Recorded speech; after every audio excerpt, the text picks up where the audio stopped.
हरि ओम। सहनावतु सहनौ भुनक्तु सह वीर्यं करवावहै तेजस्विनावधीतमस्तु मा विद्विषावहै। ओम शांति शांति शांति। शंकरं शंकराचार्यं केशवं बादरायणं सूत्रभाष्यं कृतौ वन्दे भगवन्तौ पुनः पुनः। ईश्वरो गुरुरात्मेति मूर्तिभेदविभागिने व्योमवद्व्याप्तदेहाय दक्षिणामूर्तये नमः। ओम शांति शांति शांति।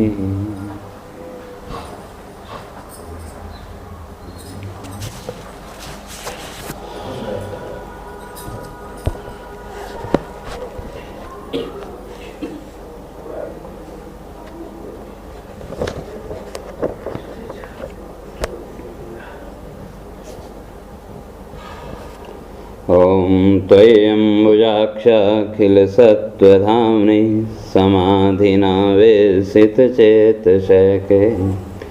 त्वत्पादपोतेन महत्कृतेन कुर्वन्ति गोवत्सपदं भवाब्धिं स्वयं समुत्तीर्य सुदुस्तरं द्युमन् भवार्णवं भीममदभ्रसौहृदा भवत्पदाम्भोरुहनावमत्रदे निधाय याता सदनुग्रहो भवान्। ये अन्येरविन्दाक्षविमुक्तमानिनः त्वय्यस्तभावादविशुद्धबुद्धय आरुह्य कृच्छ्रेण परं पदं ततः पतन्त्यथो नादृतयुष्मदङ्घ्रय। तथा न ते माधवतावका क्वचित् भ्रश्यन्ति मार्गात् त्वयि बद्धसौहृदा त्वयाभिगुप्ता विचरन्ति निर्भया विनायकानि कपमूर्धसु प्रभो। सत्त्वं विशुद्धं श्रयते भवान् स्थितौ शरीरिणां श्रेय उपायनं वपु वेद क्रियायोग तपस्समाधिभिः तवार्हणं येन जनः समीयते। तो विचार चल रहा था जो देवताओं ने स्तुति की, तो उसमें तो शुरू में जैसे कहा स्पष्ट करके आए थे सत्यात्मकम त्वाम शरणं प्रपन्ना। तो जो सत्य स्वरूप परमात्मा है तो देवता कहते हैं हम उसी के शरण में जाते हैं। और क्यों कहा कि वे संसार में तो दुख के अतिरिक्त और कुछ नहीं, और संसार की स्थिति का वर्णन करके आए थे। यहाँ तो केवल विकार ही विकार। और दूसरी बात कहा कि आप ही तो इसके आधार हैं, त्वमेक एवास्य सतः प्रसूति। इस संपूर्ण जगत की अभिव्यक्ति का आधार भी आप, स्थिति और लय के आधार भी आप। और इस सारे संसार में जगत में क्या है तो कहा कि त्वन्माया संवृत चेतसा। तो संसार के जितने भी प्राणी हैं तो उनके चित्त को तो आपकी माया ने घेर के रखा है। और अगर हमको भी संसार में जाना पड़ा तो हमारी स्थिति भी वही होगी।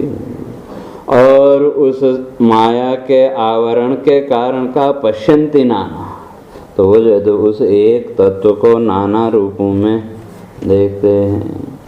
और ये जितने भी रूप धारण किए, इन रूपों के पीछे उद्देश्य क्या? तो एक तो स्पष्ट किया अवबोध आत्मा। तो भगवान के जितने भी रूप हैं या जितने भी अवतार हैं, उन सब अवतारों का उद्देश्य केवल उस आत्म तत्व को बताना, उस आत्म तत्व का बोध कराना। और दूसरा, सुखदेव जी ने भागवत में स्पष्ट किया, कहते हैं अनुग्रहाय भूतानाम। तो जितने भी प्राणी हैं, उन सब प्राणियों पर अनुग्रह करने के लिए। और वो जो रूप हैं, कहते हैं हर एक को तो अच्छे लगते नहीं, तो इसलिए जो सत्वोपन्नानि शतावहा, कहते हैं जो सत्वगुण से युक्त हैं, तो उनके लिए तो भगवान के रूप उनके सुख के साथ हैं। और जो दुष्ट हैं उनके लिए का अमंगल के प्रतीक। और जो भगवान का जो स्वरूप है उसको स्पष्ट करके आए थे कि त्वयि अम्बुजाक्ष अखिल सत्वधामिनी। तो भगवान के सबसे पहले जो चर्चा की उस किसकी? तो नेत्र की। कहते हैं त्वयि अम्बुजाक्ष अखिल सत्वधामिनी। और जैसे कल अपने स्पष्ट करके आए थे कि जीवन का सारा सौंदर्य अगर देखें तो कहाँ है? नेत्र में।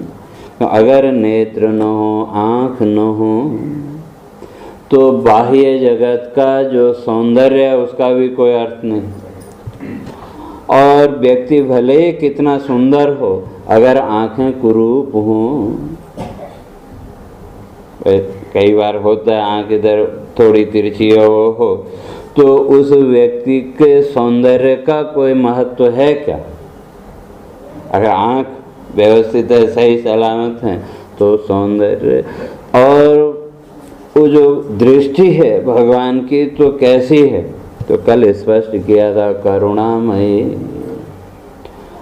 और ऋषि इस बात को स्पष्ट करते हैं करुणा कटाक्ष दृष्टिया। करुणा से युक्त एक कटाक्ष दृष्टि भी अगर पड़ जाए तो कहते हैं कि उससे ही कल्याण हो जाएगा। और उसको विवेक चूड़ामणि में स्पष्ट किया कि हमको और कुछ नहीं चाहिए, कि जो गुरु हैं, महापुरुष हैं का उनकी कृपा कटाक्ष दृष्टिया, केवल एक कटाक्ष दृष्टि, थोड़ी सी उनकी दृष्टि पड़ जाए तो उतने में हमारा कल्याण हो जाएगा। और वो जो भगवान के नेत्र हैं दो कैसे? तो कहते हैं अखिल सत्वधामनी। तो इस ब्रह्मांड का जितना भी सत्व है वो सारा सत्वगुण सिमट के वो भगवान के नेत्रों में आ गया। तो इसलिए वो नेत्र क्या हो गए? करुणामयी। या दूसरे शब्दों में कहें तो समत्व भाव। तो इसलिए भगवान के यहाँ कोई भेदभाव नहीं है। तो उस रूप तक पहुँचेंगे कैसे? तो कहते हैं समाधि नावेशित चेत से के। तो जिनका चित्त समाधि भाव में पहुँच गया, अर्थात संसार के इन सारे विक्षेपों से मुक्त। तो कहते हैं एक केवल वही उस परमात्मा के उस दृष्टि का अनुभव कर सकते हैं, समत्व दृष्टि का। और अगर समत्व दृष्टि को देखना हो तो कहते हैं प्रकृति के किसी भी पदार्थ को देख लो, वहाँ आपको समत्व देखने में मिलेगा। इन पांचों भूतों को देखो, पृथ्वी, जल, तेज, वायु और आकाश, तो इनके अंदर कोई भेदभाव है क्या? संसार के जितने भी प्राणी हैं, किसी भी प्राणी के लिए कोई भेदभाव नहीं है। तो इसलिए परमात्मा की उस समता को देखना हो तो कहते हैं इन पांच भूतों का विचार करो। और इन पांच भूतों के द्वारा जो अभिव्यक्त हुई प्रकृति है, सृष्टि है, उस सृष्टि का विचार करो। पांच भौतिक जो सृष्टि, जीव सृष्टि की बात नहीं है। तो इसलिए वहाँ सृष्टि की भी जब बात चली तो दो प्रकार की सृष्टि मानी, एक ईश्वर सृष्टि और दूसरी जीव सृष्टि। तो ईश्वर सृष्टि न तो किसी के बंधन का कारण है और न किसी के मोक्ष का साधन है। तो अर्थात न किसी के प्रति उसका राग न द्वेष। तो जितना भी राग द्वेष जीवन में आया वो किसके कारण? कहते हैं जीव सृष्टि। जीव ने अपनी कल्पना के अनुसार इन पदार्थों को जैसा देखा उसके आधार पर उसके जीवन में राग द्वेष आदि आया। तो इसलिए जो सृष्टि है तो सृष्टि के प्रत्येक पदार्थ को, और जिसका चित्त उस ईश्वर भाव से युक्त है तो कहते हैं वो तो समाधि की अवस्था में पहुंच ही जाएगा। और अगर समाधि की बात करें तो समाधि है क्या? सामान्यतः हम लोग ध्यान लगाने की जो वृत्ति है उसको समाधि कह देते हैं, लेकिन ध्यान और समाधि में थोड़ा सा अंतर है। तो योग दर्शनकार ने ध्यान का लक्षण किया का तत्र प्रत्यय एक तानता ध्यानम। प्रत्यय में ज्ञान का जो प्रवाह है, वृत्ति का जो प्रवाह है, उसका हमेशा एक रूप बना रहना, उसका नाम ध्यान। उसमें किसी प्रकार का विक्षेप ना आना। या उसी को स्पष्ट किया तैल धारावत। तैल धारावत जो वृत्ति का प्रवाह है, बिना रुके, बिना किसी विक्षेप के, एक किसी भी वस्तु को लेकर, चाहे वो परमात्मा को लेकर के हो चाहे अन्य वस्तुओं को लेकर के हो, वृत्ति का एकाकार, तो उसका नाम ध्यान। और जब समाधि की बात करते हैं, कहते हैं समाधि समतावस्था जीवात्म परमात्मनो। जीवात्मा और परमात्मा इन दोनों को एक लेवल पर ले आना, उसका नाम समाधि।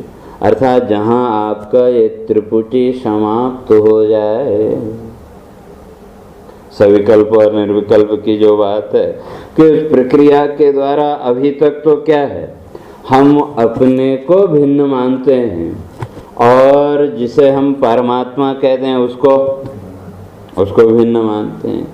तो साधना के द्वारा वही वृत्ति का एक तारतम्यता, तो जैसे जैसे वो तारतम्यता दृढ़ होगी तो कहते हैं वो फिर एक स्थिति में आ जाएंगे। तो समतावस्था, तो दोनों का एक उसमें पहुंच जाना, उसका नाम समाधि। यह स्पष्ट किया अहम ब्रह्मेत्यवस्थानम समाधि ब्रह्मण स्थिति। तो समतावस्था तो थोड़ा सा कठिन है, तो इसलिए सरल भाषा में उसी को कह दिया अहम ब्रह्म इति अवस्थानम। हम ब्रह्म ब्रह्म तो कहते हैं, लेकिन उसमें स्थित हो जाना। अहम ब्रह्म, अहम का अगर सीधा अर्थ करें तो मैं,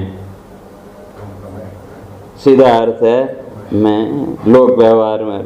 और जब यौगिक अर्थ करते हैं व्याकरण की दृष्टि से कि न हन्यते इति अहम, कि जिसका कभी नाश न हो, न हन्यते, कि जिसका कभी नाश न हो वो अहम। तो कहते हैं वो अहम कौन? फिर वही मैं, व्यावहारिक में उसी मैं तत्व को लेना पड़ेगा। तो उस अहम ब्रह्म इति, कि मैं ही ब्रह्म हूँ, इति अवस्थानम, इस तरह से आपके चित्त की वृत्ति का बन जाना, उसी का नाम समाधि। इसलिए जो योग जन्य जो समाधि है वो हठ समाधि है। वहाँ तो आपने प्राणों को रोका हो, क्या जो भी निर्विकल्प या सविकल्प समाधि में जहाँ भी आप पहुँचे, तो वो सारी की सारी समाधि आपके संकल्प पर टिकी हुई है। लेकिन ज्ञान के द्वारा ये जो समाधि आई अहम ब्रह्म, कि मैं ही ब्रह्म हूँ, तो उस स्थिति में जब पहुंच गए तो कहते हैं फिर वो सहज समाधि की अवस्था। तो फिर आपका चित्त इधर उधर बाह्य जगत की ओर नहीं भागेगा। और ये ब्रह्म की बात करें तो ब्रह्म है क्या, तो मंत्र श्रुति का इस बात को स्पष्ट करता है। का जागृत स्वप्न सुषुप्त्यादि प्रपंचम यत् प्रकाशते। कहते हैं जागृत स्वप्न और सुषुप्ति ये तीन अवस्थाएं हैं, और इन तीनों अवस्थाओं के जो पदार्थ हैं वो भी सब अलग अलग। और लेकिन ये जो तीनों पदार्थ हैं जागृत स्वप्न और सुषुप्ति, इसका जो आपको ज्ञान हो रहा है, जागृत स्वप्न सुषुप्ति के इन पदार्थों को प्रकाशित करने वाला कोई न कोई तो है। जागृत अवस्था में चलो हम कह सकते हैं कि वे तो सूर्य के प्रकाश में प्रकाशित हुए हुआ, लेकिन स्वप्न में जिन पदार्थों को आपने देखा उन पदार्थों को प्रकाशित करने वाला कौन? स्वप्न में हमने सूर्य को भी चमकता हुआ देखा, तो उस सूर्य के अंदर प्रकाश किसका? तो बाहर से तो कुछ है नहीं। तो चाहे अब हम आत्मा कहें मैं कहें, लेकिन कुछ न कुछ तत्व तो है। और उसी तरह से सुसुप्ति में आपको जो अनुभव हुआ तो कोई न कोई तत्व तो है, भले उसको कोई भी आप शब्द दे लो। तो मंत्र कहता है तद ब्रह्म, वही ब्रह्म है। और तद ब्रह्म अहम अस्मि, कि वो जो ब्रह्म जिसको हम कह रहे हैं वो कौन है? तो कह रहे हैं अहम अस्मि, तो मैं ही हूँ। जिस दिन ये बोध आपको हो गया, कहते हैं उस दिन सर्वबंधै प्रमुच्यते, आप इस संसार के सारे बंधनों से मुक्त हो जाएंगे। अर्थात उस ब्रह्म तत्व तक पहुंचने के लिए कोई ज्यादा लंबी मेहनत भी नहीं, और अगर देखें तो बहुत लंबी यात्रा है। इसलिए वो ईशावास्योपनिषद में स्पष्ट कर दिया ना, तद्दूरे तदंतिके च, कि जो अज्ञानी हैं उनके लिए तो बहुत दूर है, लेकिन जो विचारशील हैं, चिंतनशील हैं, ज्ञानी हैं, उनके लिए बहुत निकट है, उनके लिए सबसे सरल, और अज्ञानी के लिए सबसे कठिन। और सबसे सरल मंत्र ने यहाँ स्पष्ट कर दिया कि जागृत स्वप्न सुषुप्त्या तद ब्रह्महम इति ज्ञात्वा सर्वबंधै प्रमुच्यते।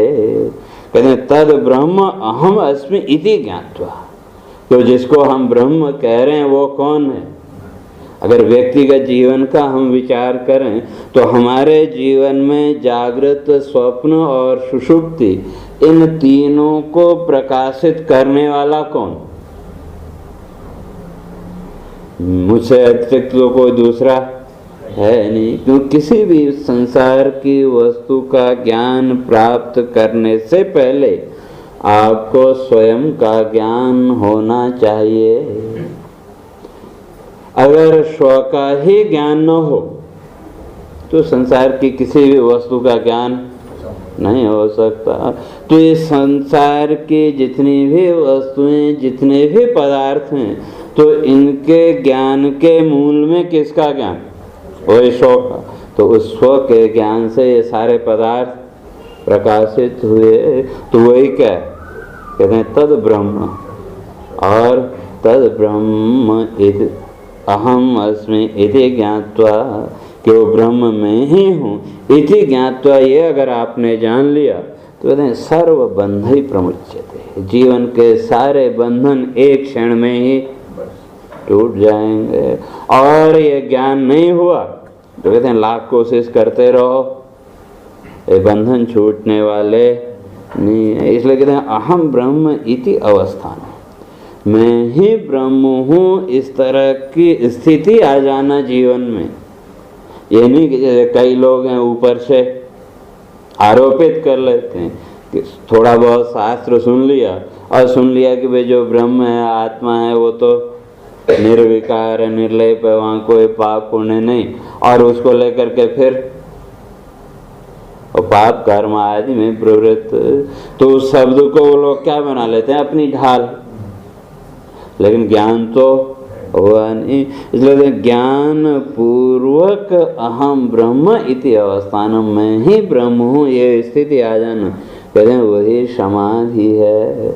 और समाधि ब्रह्मण स्थिति, कहते हैं वही ब्रह्मत्व की भी स्थिति, यानी ब्रह्म बोध की स्थिति भी वही और समाधि की स्थिति भी वही।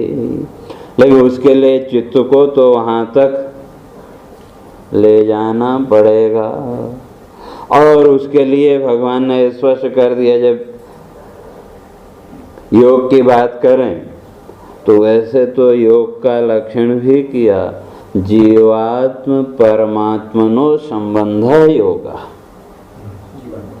ये बाहरी जो योग है ये तो योगा है, आज की भाषा में अगर कहें वो केवल योगा है, केवल आपके शरीर को थोड़ा व्यवस्थित रख सकता है, लेकिन जीवात्मा और परमात्मा का बोध नहीं कर।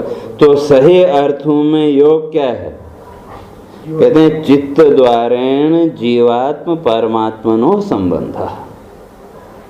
तो इसलिए साधन भी बता दिया किसके द्वारा संबंध होगा, कहते हैं चित्त द्वारेण, आपका जो चित्त है इस चित्त के द्वारा जीवात्मा और परमात्मा इन दोनों को जोड़ना। स्वामी जी, चित्त मन बुद्धि चित्त जो हम विभक्त करते हैं, वो चित्त तो संस्कार का स्टोरेज है। हाँ, जो क्योंकि उसमें संस्कार इतने हैं, तो योग दर्शन में महर्षि पतंजलि ने उस बात को स्पष्ट किया और कहते हैं संस्कार ज्ञानात् पूर्व जाति ज्ञानम। साधना करते करते जब आप उस चित्त तक पहुँचे तो वहाँ तो वो संस्कार हैं पूरे। तो जैसे ही आप उस चित्त तत्व में पहुँचे तो कहते हैं पूर्व जाति ज्ञानम। आज तक जितने भी आपने जन्म लिए, कहाँ कहाँ जन्म लिया, क्या क्या सुख दुख भोगा और आगे क्या क्या सुख दुख भोगना है, कहाँ कहाँ जन्म लेना, वो सब आपको वो ज्ञान हो जाएगा। तो इसलिए यहाँ चित्त का अर्थ हो नहीं, चित्त का संक्षेप में यहाँ मन ले लो, अंतःकरण चतुष्टय का जो है। तो क्योंकि साधना के लिए मुख्य भी क्या है, वही मन। इसलिए स्पष्ट कर दिया मनेव मनुष्याणाम कारणम बंध मोक्षेव। तो जब हम वेदांत की प्रक्रिया में जाएंगे तो वहाँ तो इन चारों को अलग करना पड़ेगा, मन बुद्धि चित्त और अहंकार। और जब हम सामान्य लोक भाषा की बात करते हैं तो वहाँ इन चारों का अर्थ एक ही है। चित्त कहो तो भी उसमें चारों का अंतर्भाव, और या मन कहो तो भी चारों का अंतर्भाव। लेकिन वहाँ तक पहुँचने के लिए कहते हैं ये चित्त ही, और चित्त में तो वही है संस्कार। तो इसलिए इन संस्कारों का शोधन। और योग का अर्थ महर्षि पतंजलि ने भी स्पष्ट कर दिया, योगा चित्त वृत्ति निरोध। कहते हैं ये जो चित्त की वृत्तियां ये तो चलेंगी, जैसे शायद प्रातः काल भी मैंने बताया कि संस्कार चक्रम अनिशम आवर्तते। उसी योग दर्शन के इसी सूत्र के भाष्य में, व्यास भाष्य में स्पष्ट किया कि संस्कार चक्रम अनिशम आवर्तते, कि जो संस्कारों का चक्र का अनिशम आवर्तते, निरंतर चलता रहता है, ये कभी रुकने वाला है नहीं। और केवल जो योगी है वो कुछ समय के लिए उसको रोक सकता है, लेकिन रोकने मात्र से काम नहीं चलेगा। इसलिए पतंजलि कहते हैं चित्त वृत्ति ही निरोध है, इनको रोकना भी है लेकिन उसके साथ साथ एक नई दिशा भी देना। चित्त मन को ही बोल रहा है। हाँ, वहाँ मन कर लो, वहाँ अलग अलग नहीं किया तो मन। इसलिए लोक भाषा में मन को नहीं, तो मन की जो वृत्तियाँ या चित्त की वृत्तियाँ, लोक भाषा में ये दो ही शब्द प्रयोग होते हैं, मन और चित्त। वो पतंजलि ने वो भी तो न चित्त वही लोक भाषा को लेके, तो कहते हैं चित्त वृत्ति निरोध है। चित्त की ये जो वृत्तियां हैं, ये जो तरंगें हैं, कहते हैं इनका निरोध, अर्थात इनको एक नई दिशा देना। वृत्तियां तो उठेंगी तो संस्कारों के अनुरूप, और ये कुछ हद तक हम लोग करते भी हैं। जैसे सुबह जब आपका जो नित्य कर्म है, जो भी करते हैं, उस समय जब आप बैठे तो कोई दूसरी वृत्ति अगर आ भी जाए तो भी हम उसको दूसरी तरफ मोड़ने की कोशिश करते हैं कि, और बाकी दिन में जो वृत्ति आई चलती है, लेकिन उतनी देर के लिए हमने उसको रोका और उसको एक नई दिशा में मोड़ने की कोशिश की।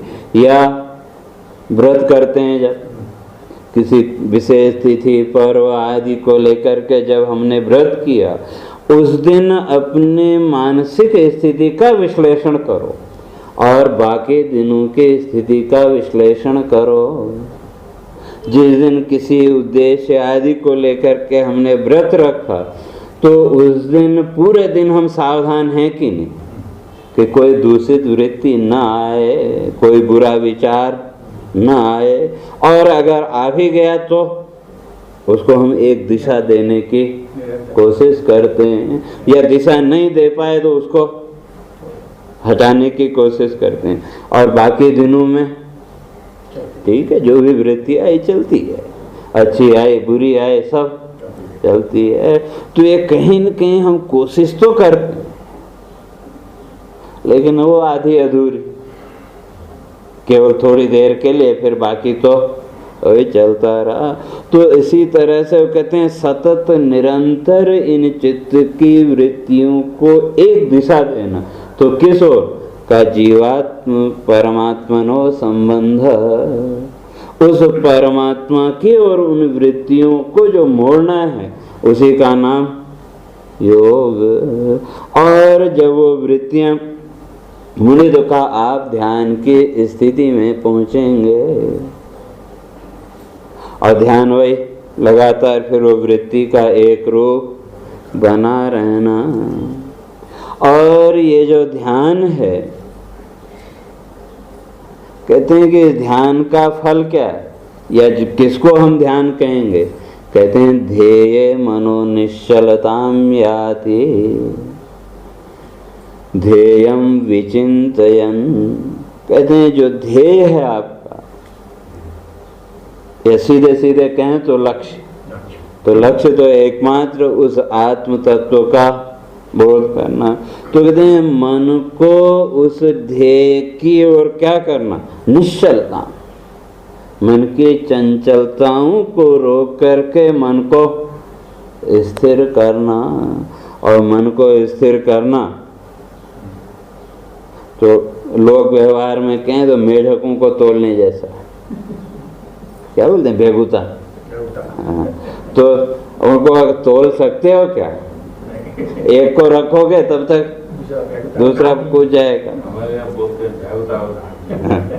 तो इसलिए मन की चंचलता को विराम देना तो वैसे ही है, लेकिन असंभव नहीं है।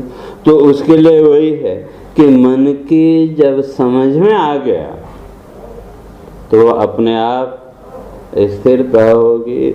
और हम लोगों की सबसे बड़ी कमजोरी यही है, हम तो समझते हैं कि अच्छा बुरा जो भी है, लेकिन अपने मन को नहीं समझा पाते।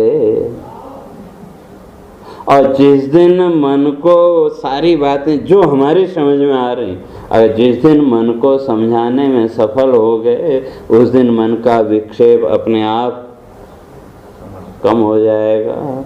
क्यों? मन की स्थिति भी वही बच्चे जैसी, छोटा बच्चा है, किसी बात के लिए वो जिद कर रहा हो, आप उसको समझाते हैं, और अगर उसकी समझ में बात आ गई तो फिर उसके लिए वो जीवन भर जिद नहीं करेगा। और अगर नहीं समझ में आई तो वो अपना वो करता रहेगा। तो वही स्थिति मन की भी है। और अगर चंचलता की बात करें तो पीछे भी मैंने स्पष्ट किया था, मोह से शुरू होने वाले 10 शब्द हैं जिनको शास्त्रकारों ने चंचल माना, और उनमें लीडर मन, मनो मधुकरो मेघो मानिनी मदनो मरुत, माँ मदो मरकटो मत्स्यो मकारा 10 चंचला। मोह से शुरू होने वाले ये 10 नाम हैं और 10 के 10 चंचल। तो उसमें पहला का मन, पहला मन, और दूसरा मधुकर भंवरा, मनो मधुकरो मेघो बादल मेघ, और मानिनी मदनो मरुत, मानिनी स्त्री, और मदन कामदेव, और मरुत वायु, माँ लक्ष्मी, और मद अहंकार, कोई भी घमंड हो, माँ मदो मरकटो मत्स्यो, मरकट बंदर, और मत्स्य मछली। तो कहते हैं ये मोह से शुरू होने वाले ये 10 नाम और ये 10 के 10 चंचल, और उनमें लीडर ओ मन। अगर चंचलता की बात करें और वैसे देखें तो मन की जो वास्तविक स्थिति है, तो मधुसूदन सरस्वती जी ने स्पष्ट किया का जतु द्रव्यवत। तो मन तो एकदम अपनी स्थिति में बिल्कुल शांत है, उसमें कोई विक्षेप है ही नहीं। तो कैसा, तो का जतु द्रव्यवत, जतु वो लाख जिसे सील आदि लगाते हैं, पार्सल कहीं भेजना हो तो आपने बांधा और बाद में और लाख लगाया, ऊपर से स्टैंप लगाया, तो वो जो लाख की लकड़ी है वो अपने स्वरूप में एकदम शांत है कि नहीं, लेकिन जैसे उसको थोड़ी सी गर्मी मिली और उसमें चंचलता आ गई, तो उसी तरह से कहते हैं मन भी अपने स्वरूप में शांत है, लेकिन जैसे ही विषयों के संपर्क में आया तो इसके अंदर अचंचलता आ गई। तो इसलिए मन को स्थिर करने का अर्थ विचार पूर्वक इन विषयों से अलग करना। और कहते हैं जब वो मन में निश्चलता आ जाएगी, मन का विक्षेप कम होगा, तो तब ध्येयम विचिंतन, तब उस ध्येय का चिंतन होगा। उससे पहले मन चिंतन करने वाला नहीं है, क्यों कोई भी चिंतन आपको करना हो, चाहे बाह्य जगत का हो, कुछ भी हो, तो चिंतन के लिए आपको मन को स्थिर करना पड़ता है कि नहीं। अगर मन में अशांति है, विक्षेप है, तो आप किसी भी बात का चिंतन नहीं कर सकते, लोक व्यवहार में भी। तो उसी तरह से कहते हैं उस ध्येय का चिंतन करने के लिए भी मन को क्या करना पड़ेगा, स्थिर करना पड़ेगा। और जब वो चिंतन किया, कहते हैं तब पश्यति द्वैत रहितम समाधि सोभिधीयते। का वो चिंतन करते करते मन कहाँ पहुंच जाएगा, कहते हैं पश्यति द्वैत रहितम तत्व। वो द्वैत से रहित जो अद्वैत तत्व है, उस अद्वैत तत्व का दर्शन होगा। तो अर्थात चिंतन करते करते जिस क्षण आपका मन उस अद्वैत से जुड़ गया, कहते हैं उसी का नाम समाधि। तो इसलिए यहाँ देवता कह रहे हैं कि समाधि ना आवेशित जैसे का, जिनका जो मन है, जिनका जो चित्त है, वो इस समाधि भाव से यदि युक्त है, तो कहते हैं वो तो उस परमात्मा का दर्शन प्राप्त कर लेगा। तो कहते हैं इस तरह से ये जो ध्यान की प्रक्रिया यहाँ बताई, तो इस तरह से जिसने उस ध्यान की प्रक्रिया को पकड़ लिया और तब अंतिम क्षण में भी फिर वही वृत्ति। इसलिए हमारी जो संस्कृति है उसका एक बड़ा सुंदर उदाहरण कालिदास ने रघुवंश में दिया। हमारी जो संस्कृति है उसको वो कहते हैं शैशवे अभ्यस्त विद्यानाम यौवने विशेषिणाम वार्धक्ये मुनिवृत्ति नाम योगे नान्ते तनुत्यजाम। कहते हैं शैशवे अभ्यस्त विद्यानाम, शैशव में बाल्यकाल। तो बाल्यकाल किसके लिए का अभ्यस्त विद्याओं का अभ्यास करने के लिए, और जब युवावस्था आई का यौवने विशेषणाम, युवावस्था फिर इस संसार के जो पदार्थ हैं इनका अनुभव प्राप्त करने के लिए, और जब वृद्धावस्था आई का वार्धक्य मुनि वृत्ति नाम, या जिसको हमारे यहाँ वानप्रस्थ भी कहा। तो वो वृद्धावस्था आते ही व्यक्ति को क्या करना चाहिए, मुनि वृत्ति। मुनि वृत्ति का अर्थ हो जंगल में चले जाओ ऐसा नहीं, तो कहा मननात् मुनि ही, जो मनन। तो क्यों ये 50 वर्ष निकल गए आपके, शुरू के 25 वर्ष आपने क्या किया, शास्त्रों का अध्ययन किया, विद्या को प्राप्त किया, और बाद के जो 25 वर्ष हैं उसमें आपने संसार के पदार्थों का अनुभव प्राप्त किया, जो भी अच्छा बुरा जो भी है। तो अब आपके पास 50 वर्ष की पूंजी है, क्या सही है और क्या गलत है, तो अब उसका मनन शुरू करो। तो उसमें से जो गलत है उसको छोड़ते चले जाओ, और आपके जीवन के अनुभव और शास्त्र ज्ञान के आधार पर जो आपको ठीक लगता है उसका चिंतन करो, उसका मनन करो। तो उसके लिए भी हमारे यहाँ 25 वर्ष का समय रखा, और फिर अंत में कहते हैं योगे नान्ते तनु त्यजाम, और अंत में फिर उस योग वृत्ति के द्वारा शरीर का त्याग। तो योग वृत्ति का अर्थ वहाँ प्राणों को खींच लेना वो नहीं, वही उस परमात्मा के साथ एक की वृत्ति। तो वही यहाँ भी कह रहे हैं कि इस तरह से जब क्या हो गया, पश्यति द्वैत रहितम्, जब वो मन धीरे धीरे चिंतन के द्वारा कहाँ पहुँच गया, अद्वैत भाव में। और जब आप चिंतन करते हैं तो उस समय संसार तो अपने आप छूट ही जाता है, चाहे वो आप संसार की किसी वस्तु का ही चिंतन क्यों न कर रहे हो, उस एक वस्तु के अतिरिक्त बाह्य जगत आपका छूट गया कि नहीं।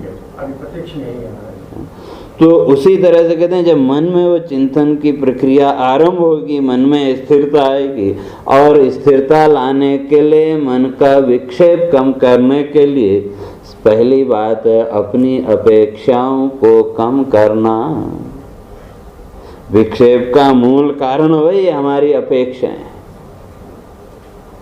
और उन्हीं अपेक्षाओं के कारण, अपेक्षा कहो, आशा कहो, इच्छा कहो, सब में थोड़ा थोड़ा रूपांतर से एक ही है, केवल शब्दों का थोड़ा भेद।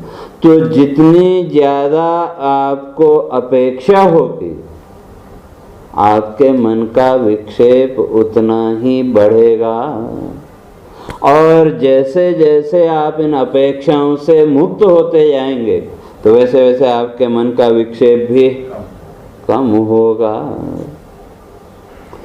और अपेक्षाएं कितनी, तो संसार की बहुत सी है, और अगर शास्त्रीय प्रक्रिया के अनुसार विचार करके देखें, या पंचदशी में एक बड़ा सुंदर श्लोक है, वो कहते हैं यद अभावी न तद भावी, भावी चेद न तदन्यथा, इति चिंता विषघ्नोयम बोधो भ्रम निवर्तक। कहते हैं जीवन के सारे भ्रम को हटाने का एक बड़ा सरल साधन है। तो कहते हैं यद अभावी न तद भावी, जो नहीं होने वाला है, यद अभावी जो नहीं होने वाला है, कहते हैं न तद भावी, वो कभी हो नहीं सकता। भावी चेत न तदन्यथा, यदि होना है तो उसको आप टाल नहीं सकते। पंचदशीकार कहते हैं इतना सूत्र पकड़ लो, आप संसार की सारी चिंताओं से मुक्त हो जाएंगे। जो होना है उसको कोई टाल नहीं सकता, और जो नहीं होना है उसको कोई कर नहीं सकता। और उदाहरण के लिए देखो ये भगवान राम को, उनका राज्याभिषेक का मुहूर्त किसने निकाला? वशिष्ठ विश्वामित्र जैसे उस समय के ऋषि। तो क्या वो नहीं जानते होंगे? कि जब मुहूर्त उन्होंने निकाला कि कौन सा मुहूर्त ठीक है, तो उस मुहूर्त के आगे पीछे भी तो उन्होंने गणना की होगी। हम अनुमान ही कर सकते हैं कि गणना की होगी, और यदि गणना की है तो वे जो वो पक्ष है वो बताया नहीं। आज भी आप किसी पंडित के पास जाओ, अब वो भी क्या करते हैं, अगर सही सही उसने आकलन कर लिया तो जो अशुभ बातें हैं उसको वो टाल जाते हैं या घुमा फिरा करके आपको बता देंगे, लेकिन जो अच्छी घटना सामने होगी उसको आपको बता देंगे। पहली बात तो आज उतना आकलन करने वाले कोई रहे नहीं, यदि कोई है भी तो क्यों, अशुभ बात कोई सुनना नहीं चाहता। आप भी कभी गए किसी पंडित के पास, क्या जन्मपत्री आदि लेके, लेकिन अपेक्षा क्या होती है कि वो अच्छा ही बताएं, बुरा सुनने के लिए हम कभी तैयार नहीं होते। तो उसी तरह से वहाँ भी ठीक है, वो वशिष्ठ और विश्वामित्र जैसे ऋषि, उन्होंने देखा तो होगा कि भाई क्या योग बन रहा है, कि जब एक योग उन्होंने निकाला राज्याभिषेक का, लेकिन राज्याभिषेक से पहले बन जाना पड़ा कि नहीं। तो अब वहाँ ये दो ही संभावना है कि जो होनी है, या तो वहाँ उनकी दृष्टि नहीं गई, तो उसका कारण माया ने उतनी दृष्टि उनकी बांध दी। तो खेल तो सब माया का है, तो या फिर नहीं समझ पाए, जो भी हो, लेकिन वो वन गमन को रोक पाए क्या, क्यों वो भी आवश्यक था। भगवान राम का वनगमन भी तो उस समय के आध्यात्मिक दृष्टि और कूटनीतिक दृष्टि दोनों से आवश्यक था। क्यों कूटनीतिक दृष्टि तो उसमें यह है कि अगर वो सीधे सीधे लंका पर चढ़ाई करने जाते तो रावण सावधान हो जाता, तो तब सारी योजनाएं क्या होती, फेल हो जाती। क्यों, वो भी अपनी तैयारी करता। तो इसलिए तपस्वी के वेश में, तो वो भी एक तरह से देखें तो भगवान राम की कूटनीति है। बन जाने की जो प्रक्रिया है वो राजनीतिक दृष्टि से अगर देखें, क्यों राजा तो वही, तो एक कूटनीति। तो क्यों सामान्य सी बात है कि भाई सामने वाला व्यक्ति सोचेगा ये तो वनवासी है या क्या युद्ध करेगा, तो उसे इसलिए उससे कोई किसी प्रकार का भय नहीं है। और दूसरा ये कि वे तपस्वी के भेष में वन जंगल आदि सब जगह वो फिरते रहे, घूमते रहे, तो उसका उद्देश्य ये था कि अपने संगठन को मजबूत करना, तो किसी को पता भी न लगे और उनका जो संगठन है वो मजबूत भी हो जाए। ये तो कूटनीतिक पक्ष है। और आध्यात्मिक पक्ष को अगर देखें तो वो जो ऋषि मुनि आदि जंगल में थे, वो जो वर्षों से तपस्याएं कर रहे थे भगवान के दर्शन की प्रतीक्षा में, तो उनको भी तो दर्शन देना था। और अगर ऐसे ही जाते तो राशि ठाठबाट के साथ जाना पड़ता, और जब राशि ठाठबाट जाता तो फिर तंबू लगाओ, ये करो वो करो, दुनिया भर का झंझट। तो वो जंगल में सुख के बजाय क्या होता, दुखी होता। तो फिर राजा के वाहनों के जाने के लिए रास्ता बनाओ, ये करो वो करो, तो उससे वो मुक्त, और ऋषियों को आशीर्वाद भी दिया। तो कहने का अर्थ ये कि जो होनी है उसको कोई टाल नहीं सकता, और जो नहीं होना है उसको कोई कर नहीं सकता। या वहीं पंचदशी का ने एक श्लोक और स्पष्ट किया, अवश्यम भावी भावानां प्रतिकारो भवेद यदि न दुखे न लिप्पेरन्नल राम युधिष्ठिरा। कहते हैं अवश्यम भावी भावानां प्रतिकारो भवेद यदि, कि जो अवश्यम भावी है, कहते हैं अगर उसका टालना संभव होता तो न दुखे न लिप्पेरन्नल राम युधिष्ठिरा। नल जैसा राजा राम और युधिष्ठिर जैसे सत्यवादी, कहते हैं इनके जीवन में तो फिर दुख ही नहीं आता। क्यों? राम साक्षात भगवान के अवतार, तो उनके जीवन में भी दुख आया कि नहीं?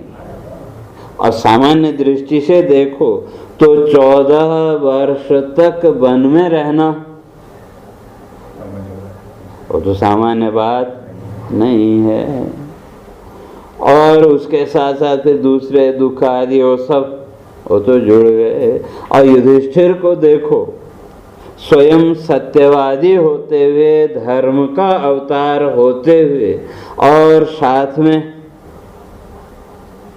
भगवान कृष्ण, इसलिए वो जो पांचों पांडव हैं उनके लिए कहा कि वे दृढ़ प्रतिज्ञ सूरा, और इतने वीर हैं, इतने बली हैं, अगर चाहें तो एक साथ अगर पांचों खड़े हो जाएं तो सारी पृथ्वी को नष्ट कर सकते हैं। लेकिन फिर भी कहते हैं ते कृपण जन ग्रहे भिक्षुचर्याम प्रवृत्ता, कहते हैं वो भी भिक्षा करने के लिए बाध्य हुए कि नहीं? इतने बलवान, इतने शक्तिशाली, और केशवे ना भी गूढ़ा, साक्षात भगवान उनके साथ हैं, लेकिन फिर भी जो जीवन का दुख था उसको टाल पाए क्या? और हम लोगों की स्थिति उल्टी है। हम कोई दुख जीवन में आए या आने वाला हो तो सोचते हैं कि इसको टालो जैसे तैसे, लेकिन आज तक तो टला नहीं, न सुख टलने वाला और न दुख टलने वाला। तो ये 2 श्लोक पंचदशी के बड़े महत्वपूर्ण, कहते हैं ये 2 श्लोकों को आप पकड़ लो, आप जीवन के सारे दुखों से मुक्त हो जाओगे। तो अवश्यम भावी भावना, जो अवश्यम भावी है उसको भी आप टाल नहीं सकते, और जो नहीं होना है उसको आप कर नहीं सकते, तो फिर दुखी क्यों? तो इसलिए जो अवश्यम भाविता है वो तो लोक व्यवहार में वो तो होगी ही। तो बात चल रही थी पश्यति द्वैत रहित, वो द्वैत रहितता की स्थिति में जब आएंगे तो कहते हैं कि वो उससे धीरे धीरे आपका क्या होगा? ध्यानम, वो जो आपका जो चित्त है, आपका जो मन है, वो ध्यान की स्थिति में पहुंच जाएगा। और उस ध्यान की स्थिति में कहते हैं जब आपका शरीर टूटा, एवं ध्यान समायुक्त स्वदेहम यह परित्यजे, कहते हैं इस तरह से उस मन की स्थिरता के द्वारा, तो जब आप ध्यान की अवस्था में पहुंचे और अंत में जो शरीर है वो भी उसी ध्यान की अवस्था, अर्थात वही योग, योगेन अन्ते तनु त्यजाम, उस योग के द्वारा अंत में शरीर का त्याग, तो कहते हैं उसका जो फल है, और कहते हैं कुलम स्वजन मित्राणि समुद्धृत्य हरिर्भवेत्, कहते हैं ऐसा जो साधक है उसका फल क्या है?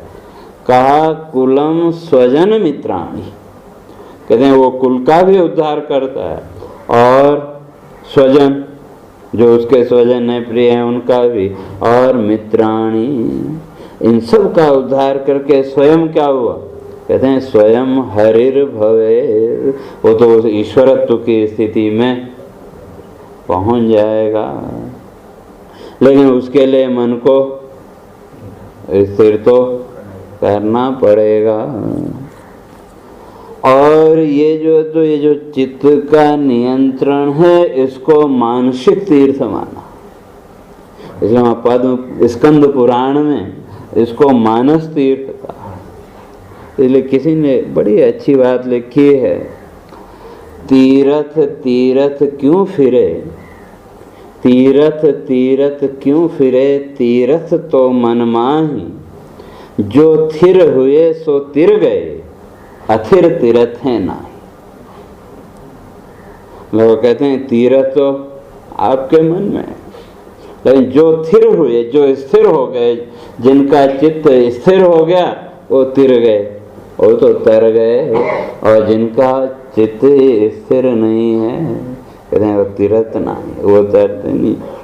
और जो अस्थिर चित्त वाले हैं उनके लिए तो भगवान ने क्या कह दिया, अव्यवस्थित चित्तानां प्रसादो विभयंकरः।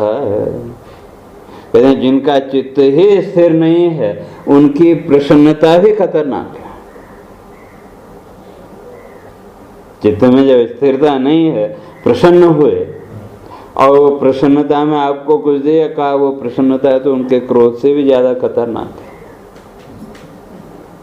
अव्यवस्थित चित्तानां प्रसादो विभयंकरः, वो प्रसन्नता भी आपके अंदर भय का ही संचार करे। कोई ऐसा दुष्ट व्यक्ति हो, हर पर बदलता हो, तो ऐसे व्यक्ति से आप बचना चाहते हैं कि उसकी प्रसन्नता और क्रोध दोनों से आप बचना चाहते हैं। लेकिन अगर आपके ऊपर वो प्रसन्न हो गया तो भी आपके मन में संशय बना रहेगा, पता नहीं कल क्या करेगा, अगले ही क्षण क्या करेगा। तो इसलिए अव्यवस्थित चित्तानां, कहते हैं उनकी तो प्रसाद भी, प्रसन्नता भी खतरनाक। लेकिन कहते हैं ये जो मानस तीर्थ, अगर आपके उस चित्त में स्थिरता आ गई तो कहते हैं तब उस स्थिरता का फल क्या है, कहते हैं ध्यान पूते ज्ञान जले राग द्वेष मला बहे। तो वो चित्त की स्थिरता आपको क्या करेगी, ध्यान में ले जाएगी, और उस ध्यान के द्वारा आपके अंतःकरण की शुद्धि, और जैसे जैसे आपका चित्त शुद्ध होता गया आपके अंदर वो ज्ञान का प्रकाश भी होता गया, और वो ज्ञान आपके जीवन के जितने भी मल हैं, विकार हैं, उनको धोरेगा। तो कहते हैं ये तीन काम होते हैं किससे, चित्त की स्थिरता के ये तीन फल, ध्यान के द्वारा पवित्रता, ज्ञान के द्वारा शुद्धता, और उसके द्वारा फिर मल आदि की निवृत्ति। कहते हैं यह स्नाति मानसे तीर्थे सयाति परमां गतिम। कहते हैं इस चित्त की स्थिरता रूप मानसिक तीर्थ में जिसने स्नान कर लिया तो वो तो सयाति परमां गति, उसको तो परम गति की प्राप्ति होनी है। और नहीं कर पाए तो कहते हैं वो तो फिर संभव ही नहीं है।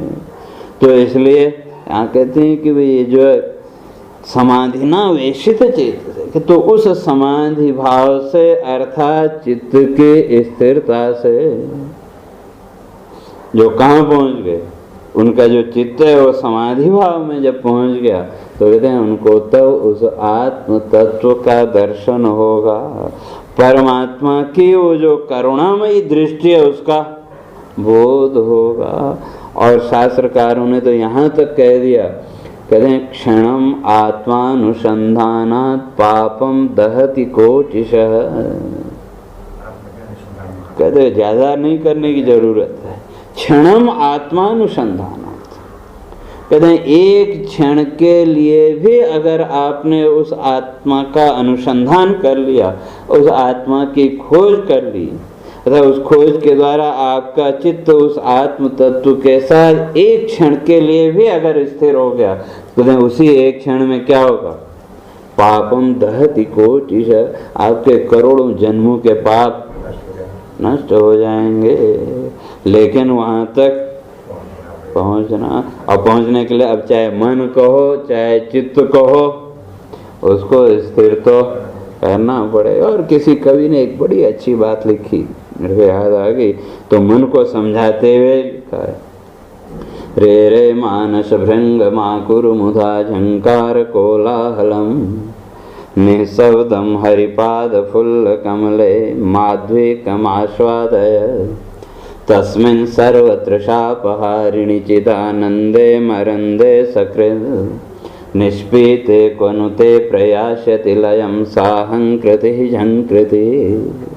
तो कहते हैं रे रे मानस भृंग, इसलिए उपमा किससे दी, भंवरे से। कहते हैं अरे मन रूपी भंवरे माकुरु मुधा झंकार कोलाहल। कहते हैं इस संसार के कोलाहल में मुग्ध मत हो। और कोलाहल का शब्द तो सुनाई दे, जैसे सुबह सुबह 3-4 बजे का समय है तो आसपास आपके घर के आसपास पेड़ पौधे हों तो वहाँ पक्षी भी बैठे रहते हैं, लेकिन सुबह सुबह उनकी आवाज़ आपको सुनाई देती है कि नहीं? जैसे ही थोड़ी सी रोशनी हुई तो पक्षियों का वो आवाज़ शुरू हो जाती है। तो लेकिन भिन्न भिन्न तरह के पक्षी हैं, सब अपनी अपनी भाषा बोलते हैं, तो शब्द तो आपने सुने लेकिन कुछ समझ में आया क्या? तो सुना तो सही, लेकिन जब समझ में ना आए तो उसको कहते हैं कोलाहल। और उसी तरह से संसार का अगर विचार करें, आज तक संसार में बहुत कुछ सुनते रहे, वो करते रहे, लेकिन कुछ समझ में आया क्या? तो इसलिए सारा संसार क्या है? कहते हैं वही कोलाहल है। इसलिए संसार के कोलाहल में कहते हैं माँ गुरु मुधा मुग्ध मत हो, तो यही बंधन और मोक्ष का कारण। और अगर उस परमात्मा की शरण में जाना है तो क्या वहाँ इस कोलाहल की जरूरत नहीं है। निःशब्दम हरिपाद फुल्ल कमले माध्वे कमास्वादय। तो जैसे वो भंवरा तो जब तक फूल में नहीं बैठा तो वो अपनी आवाज करता रहता, लेकिन जैसे ही फूल में बैठ के उस शहद को जब खींचने लगता है तो कोई आवाज आती है क्या? कोई आवाज, निःशब्द हो करके। तो उसी तरह के निःशब्दम हरिपाद फुल्ल कमले, परमात्मा का ये जो चरण कमल है, कहते हैं उस चरण कमल में अगर बैठना है, वहां तक अगर पहुंचना है तो निःशब्दम, वहाँ इस संसार के कोलाहल की जरूरत नहीं है। और बिना निःशब्द हुए, बिना इस संसार के कोलाहल के मुक्त हुए, कहते हैं आप उस शहद का आस्वादन नहीं कर सकते। और अगर उसका आस्वादन कर लिया तो उसका फल क्या है? का तस्मिन् सर्वतृषापहारिणी चिदाम नंदे मरंदे सकृत। तो सकृत मन एक बार, कभी कहते एक बार आप उस रस का आस्वादन कर लो, मन को समझा रहे हैं, तो तब क्या होगा? तस्मिन् सर्वतृषापहारिणी, कहते हैं तुम्हारे सारी तृष्णाएं, सारी इच्छाएं उसी एक क्षण में पूर्ण हो जाएंगी। तो उस आनंद से बढ़ के फिर कोई दूसरा आनंद है नहीं। क्यों? चिदानंदे मरंदे सकृत, वो जो शाश्वत आनंद का स्रोत है वहाँ अगर एक बार तुम पहुँच गए, और अगर इस संसार के कोलाहल को नहीं छोड़ा, वहाँ नहीं पहुँचे, उस शहद का आस्वादन नहीं किया, निष्पीते क्वनुते प्रयास्यति लयम साहंकृति झंकृति, कहते निष्पीते अगर उसका पान नहीं किया, क्वनुते प्रयास्यति लयम, का फिर तुमको इस संसार के कोलाहल से कोई नहीं बचा सकता।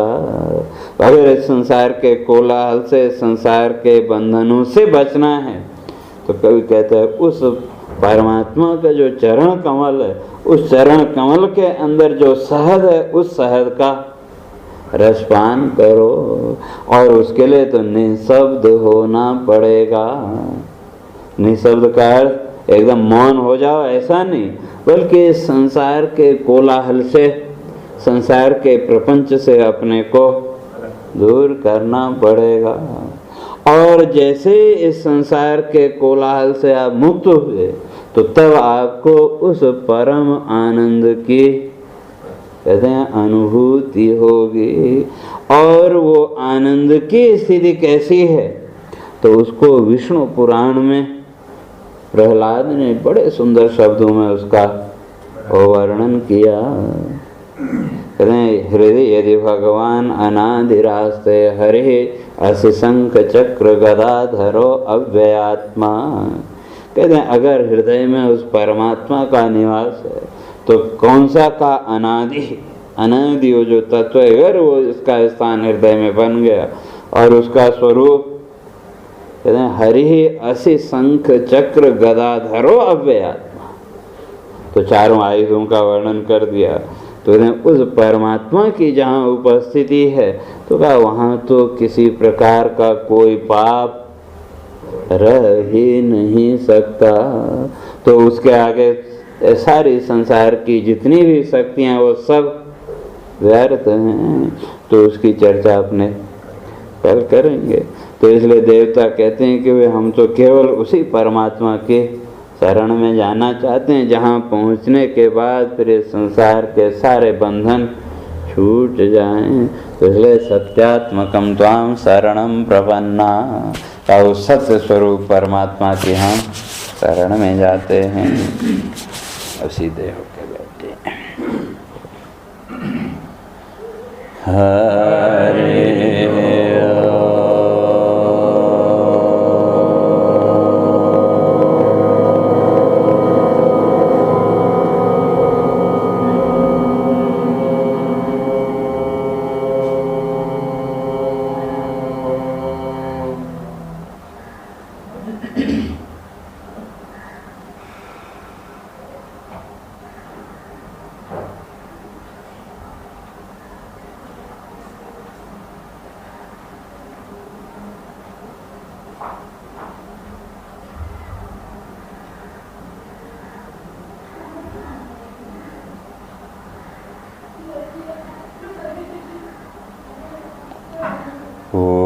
पूर्णमदः पूर्णमिदं पूर्णात् पूर्णमुदच्यते पूर्णस्य पूर्णमादाय पूर्णमेवावशिष्यते। ॐ शान्ति शान्ति शान्ति। शङ्करं शङ्कराचार्यं केशवं बादरायणं सूत्रभाष्यं कृतौ वन्दे भगवन्तौ पुनः पुनः। ईश्वरो गुरुरात्मेति मूर्तिभेदविभागिने व्योमवद्व्याप्तदेहाय दक्षिणामूर्तये नमः। ॐ शान्ति शान्ति शान्ति।